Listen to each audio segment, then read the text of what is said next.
Well, if this year's election has brought up feelings of anxiety for you, you are not alone. A new poll from the American Psychiatric Association finds that 73% of people surveyed cite the election as a source of anxiety.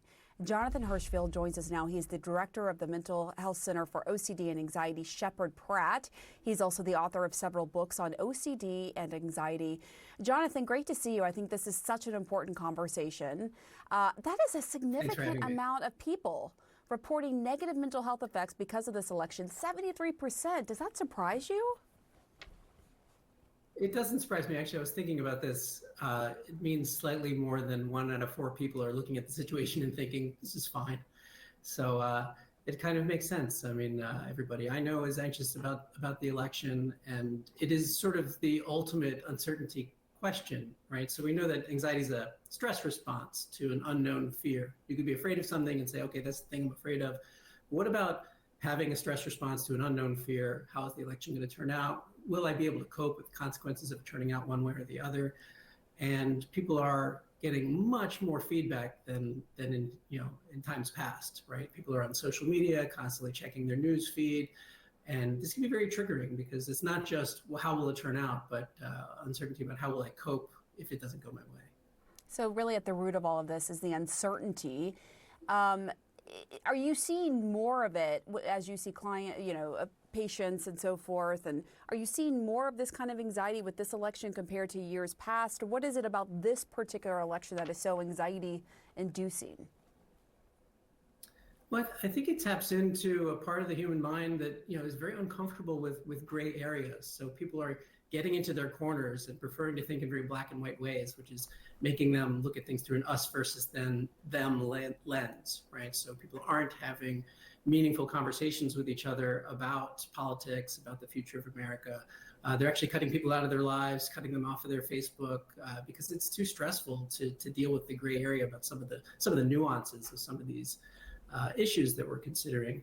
I would also like to add that this week is OCD Awareness Week, and for people with OCD, many people with OCD struggle with what we sometimes call moral scrupulosity, or obsessing about needing to know for sure that they're always doing the right thing. Many people with OCD also have fears about being responsible for causing harm through negligence.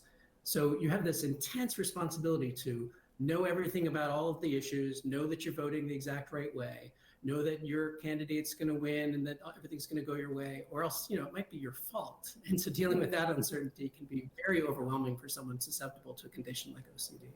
Yeah, I mean, you can't really live your life because you're always thinking, I need to be doing more. I'm not doing enough, because if my candidate loses, it's because I didn't do enough in terms of canvassing or putting out social media posts, right? Is that kind of what you're seeing, that dynamic?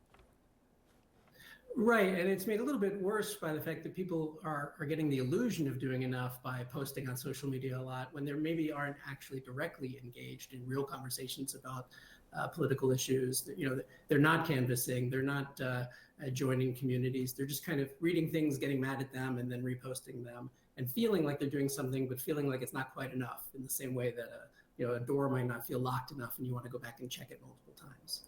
So what do we do in the age of social media, where, as you noted earlier in the conversation, it's in your face all the time? What can people do to help sort of ease some of that anxiety that really can be debilitating day to day?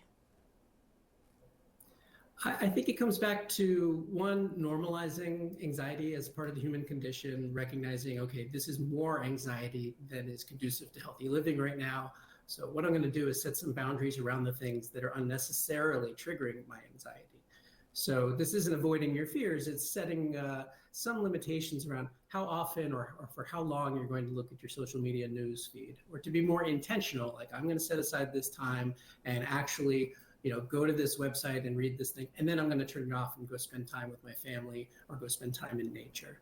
And then, of course, if you're getting overwhelmed, you could practice meditation, paced breathing, down regulation skills, grounding skills, anything that kind of makes you feel in touch with the present moment. Because a lot of this anxiety has to do with the future, right? The election's coming up in a few weeks, and we can't predict the future. We see all these polls sort of, suggesting that we could predict the future, but we know that we can't, and that stresses us out. So my strong recommendation is, if you notice that you're getting overwhelmed with election anxiety, it's okay. The election is going to happen no matter what, Yeah. right? So the thing to do now is to pause and connect with your values and the people that you really care about, and don't avoid those difficult conversations.